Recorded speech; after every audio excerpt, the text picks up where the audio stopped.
Planado at sinadya ng kampo nitong si Luis Neri na magpa-overweight. Ito ang kumakalat ngayon na balita sa bansang Japan upang masiguro daw nitong si Neri ang pagkapanalo kontra Casimero. At isa pa sa mga kinababahala ngayon ng mga boxing fans ay naganap na glove selection kahapon na kung saan ay galing po pala ang lahat-lahat ng mga gloves mula pa Mexico.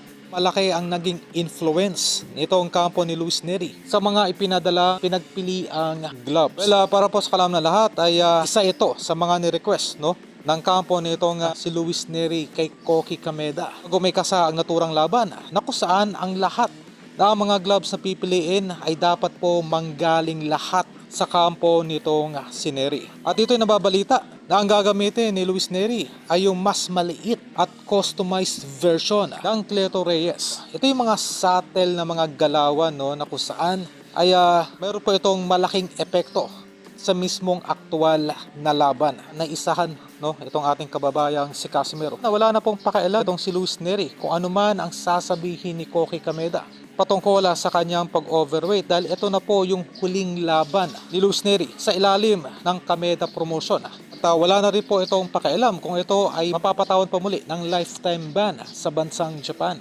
Ito yung mga galawan na kung saan ay plano pala nitong kampo ni Luis Neri na gawin lamang stepping stone itong si Cuadro Alas upang makabangon mula sa kanyang masaklap na pagkatalo kontra Naoya Inoue. At nababalita na after ng kontrata nito kay Koki Kameda, ito ay magiging free agent muna at pipirma muli ang kontrata sa ilalim ng batikang matchmaker. At dito ay magiging tulay itong dating matchmaker upang magkaroon muli ng laban internationally sa Amerika. Lahat ng ito ay planado na sinadya ng kampo ni Luis Neri upang masiguro ang advantage na matatalo nito ang ating kababayang si Casimero.